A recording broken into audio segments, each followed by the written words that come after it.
रहा update news.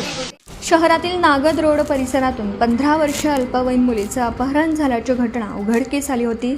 या प्रकरणी 40गाव शहर पोलीस ठाण्यात गुन्हा दाखल करण्यात आला असून पोलिसांनी अवघ्या 10 तासात मुलीचा शोध घेऊन आरोपीला ताब्यात घेतल्याने समाधान व्यक्त होत आहे। मिळालेल्या माहितीनुसार 18 एप्रिल रोजी दुपारी सुमारे 3 वाजेच्या सुमारास नागद रोड येथील 15 वर्षीय मुलीस प्रेम चव्हाण राहणार स्वामी समर्थ कॉलनी 40गाव याने आमिष दाखवून तिच्या वडिलांच्या कायदेशीर ताब्यातून पळवून नेलं। या प्रकरणी मुलीच्या वडिलांनी दिलेल्या फिर्यादीवरून 40गाव शहर पोलीस ठाण्यात गुन्हा क्रमांक 173/2026 भारतीय न्याय संहिता 2023 च्या कलम 137(2) अन्वये दिनांक 19 एप्रिल रोजी पहाटे 1:17 गुन्हा दाखल करण्यात आला। घटनेचे गांभीर्य लक्षात घेऊन पोलीस निरीक्षक अमित कुमार मनेळ यांच्या मार्गदर्शनाखाली तपासाची चक्रे वेगाने फिरवण्यात आली।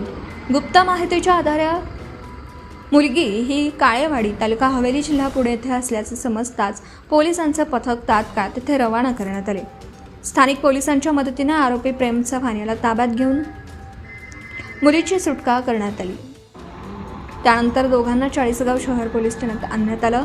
या प्रकरणी आरोपीस अटक करण्यात आली असून पुढील तपास पोलीस उपनिरीक्षक सुभाष पाटील करीत आहेत। पोलिसांनी दाखवलेल्या तत्परतेमुळे अल्पवयीन मुलीचा सुरक्षित शोध लागल्याने नागरिकांनी समाधान व्यक्त केलं आहे। Bureau report Murad Patel. Subscribe now and press the bell icon. Never miss an update.